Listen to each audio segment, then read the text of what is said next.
Brewers 360 is sponsored by Outdoor Living Unlimited and Big Fish Contracting. 1-2 pitch. Popped him up. Foul territory, first base side. The former Philly Rhys Hoskins reaches up, makes the catch, and the Brewers have broken out the brooms in the city of brotherly love. The Brewers win it 5-2 and celebrate on the field to the chorus of boos from the Philly faithful. What a weekend in Philadelphia for the crew. 7 wins in a row. That leaves us 5 games to hamburgers. Joining us now, former Brewer and broadcaster now, Tim Dillard. Morning, Tim. Hey, good morning. Hey, what kind of a place? You can keep playing it. Yeah, right. Feels good today. What kind of a place is Philly to play? Tough, right? Yeah. Oh, yeah. I remember everybody talked about it. I was first there, I think, 2008. We were all sitting in the bullpen, and everyone's like, someone tossed their glove out there and was like, hey, Dillard, you go grab my glove? I left it out there. And I was like, yeah. So I kind of walked from under the overhang, like that the fans are right above. As soon as I stepped out, people were like, your mom, all that stuff. I was like, what? The chorus of boos. Oh, my gosh. They're like, you don't even know who I am. You don't even know who I am. You don't know me.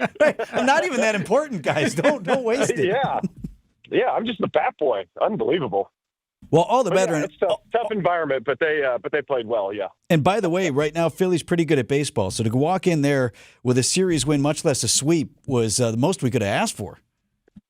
Well, I mean, you look what they did against the Red Sox at home, and all of a sudden, everybody's questioning management.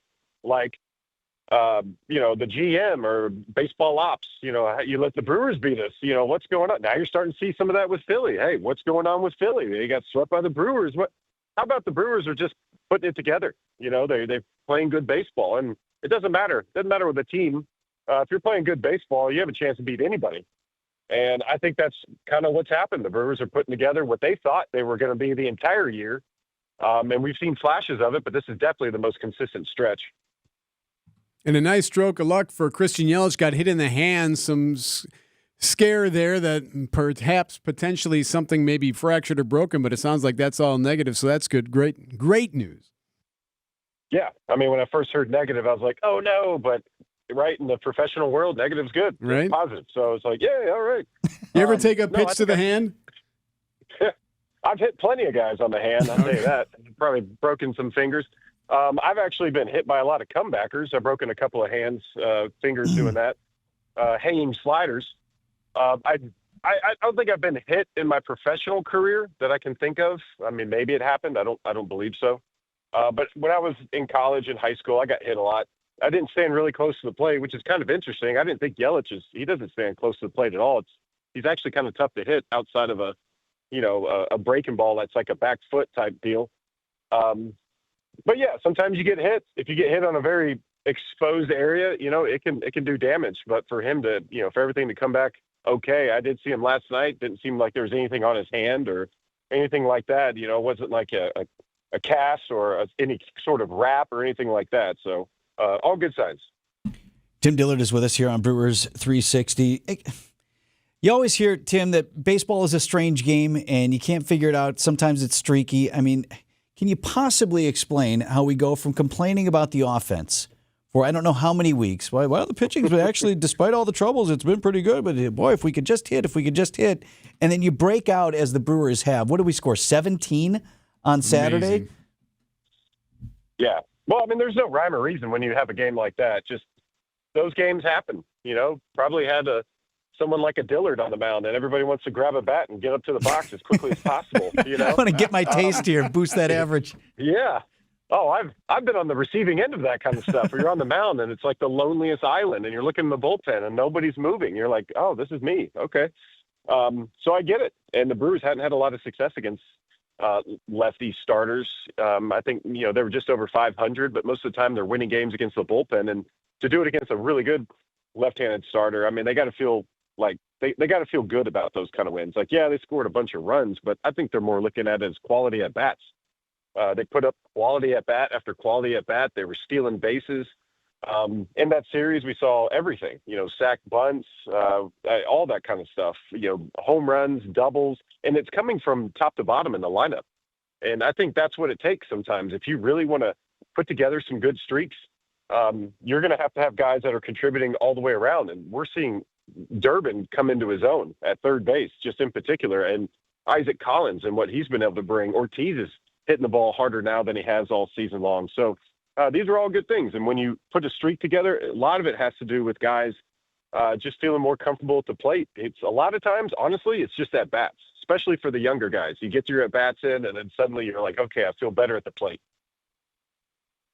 Tim, tell me how difficult of a job William Contreras has had this season behind the plate, outside of the fact that he's dealing with, I think he's got a fracture and a finger on his catching hand, so it hurts every time he catches a ball. You got guys back there throwing triple digits now. But on top of that, I'm talking about managing the load of how many guys have been up and then back down to AAA and then new guys. I mean, he's had to manage more than a dozen different pitchers, right? Yeah, that's just starting pitchers. And then right. You start looking at the bullpen guys and the people that you have to, you want to know what their tendencies are, and you have to pay attention as a catcher. I was drafted twice as a catcher. I did catching in high school and college. And, I would know these guys. And so we would talk about pitching all the time because I wanted to know how well I could, get the most out of them. Same with a pitching coach. Like, you're trying to figure out that. But when you start having that many guys that you have to pay attention to, it's a tough job. It's kind of like the quarterback on a football team. You just have to know where everything is going. And if it's not going well, what's the adjustment? And you can do that kind of stuff as a catcher. And you can do that without even visiting the mound. You can just go, okay, this guy's missing with this pitch. Let's eliminate that. Let's go to this one. And you have to have a feel for it. So for him, the workload is not only physical, but it can be mental at times. But from everything I hear, every time we talk to Pat Murphy, after a good, pitching performance, one of the first things he says is you got to give props to William Contreras in the game calling because it was phenomenal. So I think he does a great job. I think he handles it very well. Is it too soon to start talking about free burgers? Vince is already talking about burgers. Once you get past 6E. What's the rule on that? Can we talk free burgers already, even though we still need 5 more wins in a row? I mean, I'm a big freezeman, like anything free. A giveaway? You kidding me? I'll show up. I'll show up even if there's not a giveaway. If I can get in free, they give me a media pass. I can go to any game for free, and I actually do. If I'm in town somewhere, I'll just drop into a game. Who cares? It's free. And so, I think we should talk free burgers because that's just a delicious topic that we should all get involved in. Order the meat, George Webb. 5 more to go. Tim Dillard with us on Brewers 360 this morning. Thanks, Tim. Great to catch up. Yeah, appreciate it, guys. Thank you. Brewers are in Cincinnati for this series starting tonight, 8:51 on Wisconsin's Morning News.